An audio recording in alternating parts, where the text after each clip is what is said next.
Hey guys, my name is Christina and you're watching Proud Book Lion. And today I'm going to talk about Lady Midnight. See, all shadow huntered up.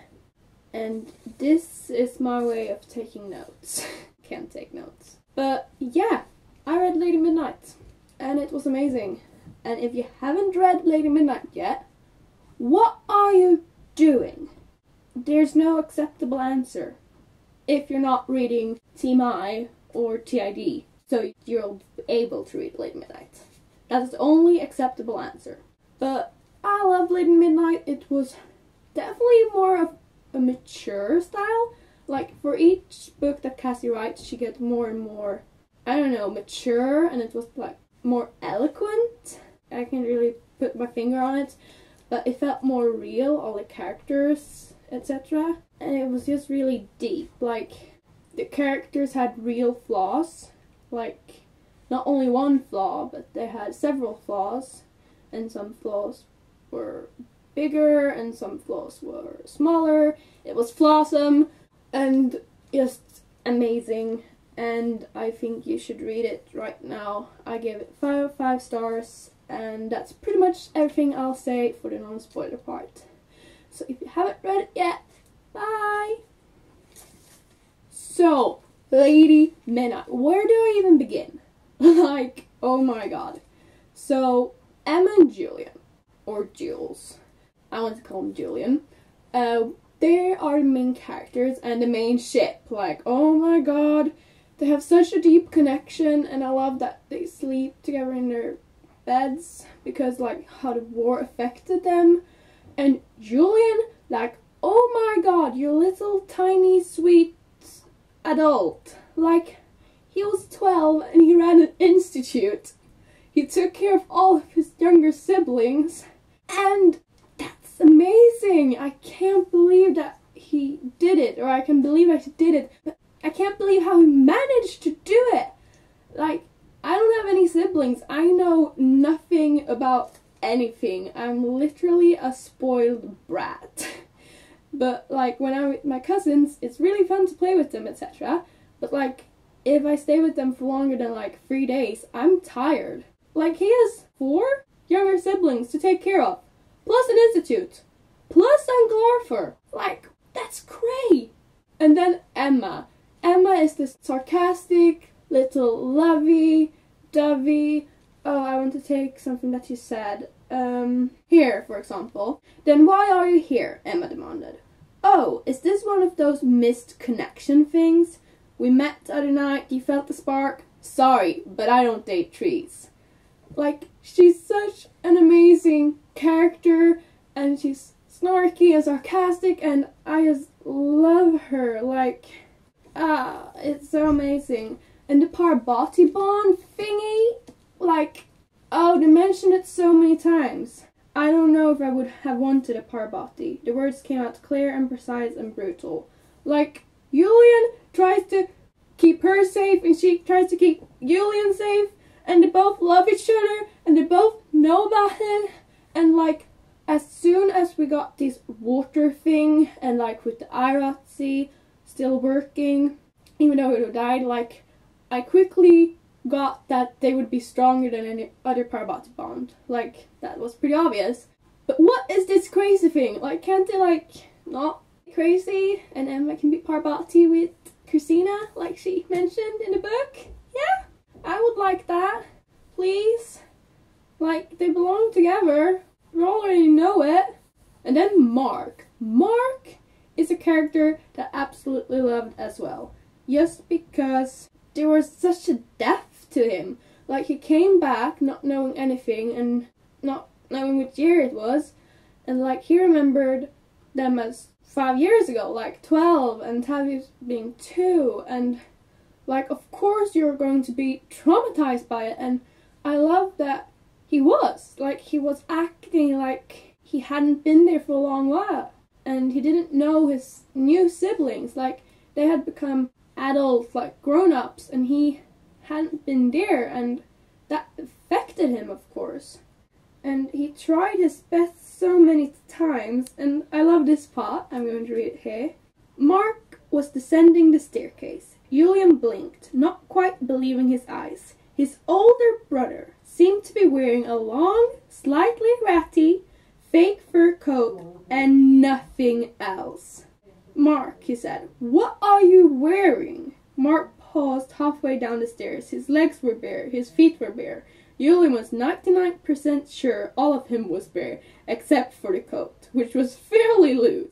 And that is that he believed his siblings and they were laughing up in the stairs. It just, oh, so amazing. And then when he tried to make breakfast, like he wanted to show Julian that he would step up and to become the big brother that he was. And Tao was sitting in a bag of sugar and Drew drinking this weird cup of sour cream and Coke. Oh, it was just so sweet of him, and he tried his best. And something that I really liked about Mark is that he's bisexual. Like, Cassie's books are so diverse, like, not only in race and age and sexes, but like sexualities as well, because I'm bisexual. And I just liked that he was bisexual because we exist. And it's just so diverse and complicated and interwoven with everything.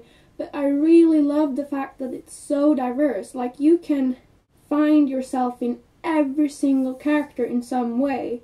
And something that I really enjoyed about this book is that it's referring to mental illnesses.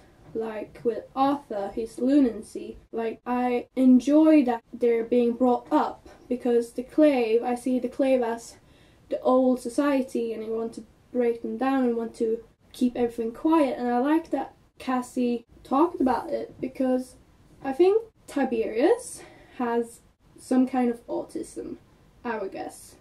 Perhaps Asperger's syndrome, which is you're unable to understand social interactions, etc. And you usually do not get touch and sarcasm, etc. But I don't know, and I would love to hear more about Ty. And I love how Livy interacts with Ty. They're just so cute together.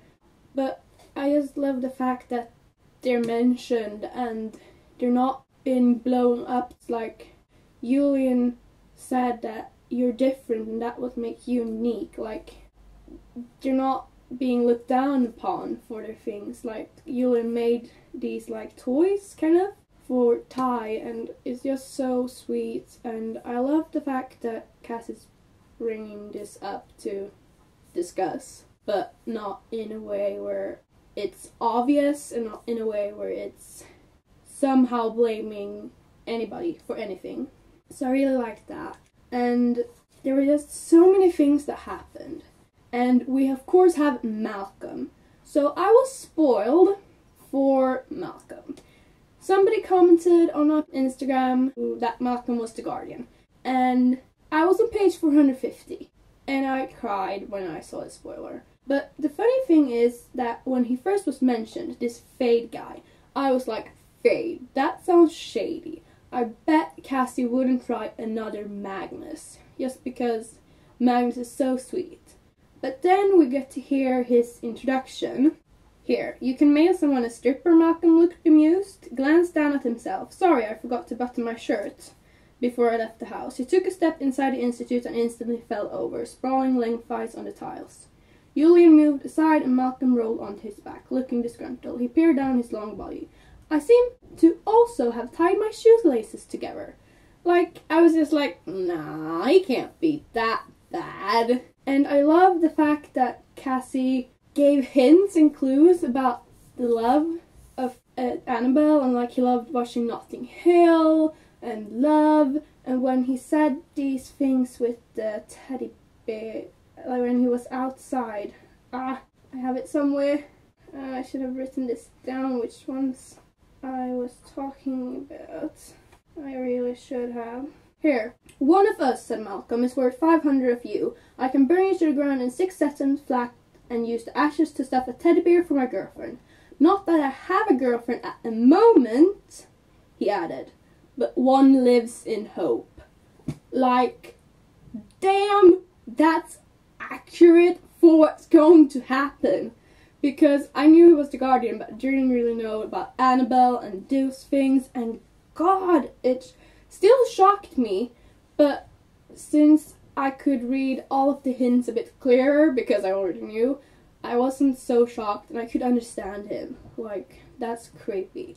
And Malcolm isn't dead. Warlocks are immortal. I don't care where he is, if he's in another dimension, because the demon part of him brought him to his father/mother's dimension. I don't know, I don't care, but he's alive. And Annabelle is definitely going to rage to find him, and then they're going to be a power couple. And I have not forgotten about Sebastian and the Sealy Queen's little affair. I bet something happened there. But I really love the book. And then in the end, where Emma decides that to protect Julian, because they had this sweet little thing about running away, and of course they can't do it, and of course they have to stay Shadowhunter and his family, she wouldn't risk it. But why would you break his heart so much? And then Mark's response, why lie? No, you're supposed to date Christina. I don't care about perfect Diego or whatever. Mark is supposed to date Christina, and Julian and Emma are supposed to be together. It's written in the stars and everywhere. We already know it. We just need to get there safely somehow. And Simon and Izzy are engaged, and oh, it's so sweet. I love that. God, I'm ranting like so bad. And about the other siblings of Julian, like Drew and Tavi and Liv and Ty. I think Liv and Ty got a bigger part, but just because they're older. Like, all of the Blackthorns are really good together, and all of the siblings are really good characters. Like, they help the story, and they're really good helping characters. And this Diana, who's the tutor, she's hiding something in Thailand or whatever. I want to know what's up with her. And Kit! Oh my god! We have another Hirondale. Like, that's cray. And wow. And it's going to be so fun to read about him in the next book. I can't wait. Because then he needs to be added to the already very complex family dynamics since Mark arrived. And I really hope to bring Helen home soon. Because, like, she's an adult, and together with Aileen, I think they could actually take care of the family in a great way. And Julian needs some help. Like, he's been doing it since he was 12, but that doesn't mean he's not needing enough help. And it's all so sad, and he's such a big and powerful guy, and I love when he had drawn Emma into his secret room, which was a tiny bit obvious, but it was still so cute. And I saw somebody's post that it would have been so creepy, or maybe somebody said it in their review, that it would have been so creepy if anybody else had made a room full with drawings of you, except for Julian. Because with Julian, it's just so cute and adorable. Oh, and the sex scene, or whatever, the sand scene. Why would you stay on the beach? Like, really? Emma is dripping in water, and I don't care if you're in Los Angeles, I've never been to America, but I guess it's still pretty cold. During the nights, at least. Like, that's just stupid of you. Oh. Oh, and when she's like, no, I'm not going to tell you, Christina. And Christina's like, okay, fine. And then Emma's like, I slept with Julian. And like, Christina's just like, what? I love that part. Oh, it's just amazing, and the characters, they feel so flawsome. And flawsome is floss plus awesome. And they're just amazing. And I really, really love this book. And I need a second one right now. Like, right now. Right now. I haven't reread it. I might do it sometime. I'm very close to doing it, but I probably won't because I have issues rereading. I don't lose interest, but it feels like I'm wasting my time. And I know I wouldn't be wasting my time because this book is amazing, and Cassie hints to everything, everywhere. Oh, the flashbacks and how the characters of TMI and TID are interwoven is amazing. I love the flashbacks, and I just loved, like, there's paintings of that, like with the motorcycle. That's great. And at the same time, it makes sense because they were like the heroes of Shadowhunters 5 years ago, and of course there would be paintings and stories of them, but it's so weird to think about it because we got to follow them and now we get to follow these. And like when Jem and Tessa were mentioned, like in the first pages when we got to follow on Kit, I like squealed. I got so excited. And Cameron Ashdown, I don't know who he is. He doesn't really have a big part, but I love how Emma like treats him. And like Christina's just like, well, you forgot his birthday and then you didn't call for 2 weeks and you missed this, and Emma's like, nah. So funny. It's really interesting to see what drives her right now because she got her revenge, kind of, believing that she killed, I do not believe, his dad. And now she's going to half-date Mark, which is weird. I don't like it. Mark and Christina, and then Emma and Julian. That's how it's going to be. Right? Right. But yeah, I don't know if this was my discussion. I might come back and add things. But for now, this is my discussion. I hope you enjoyed me rambling, and yeah. Thank you guys so much for watching. Your support means the world to me. Have a great day / night / whatever part is for you guys. Bye!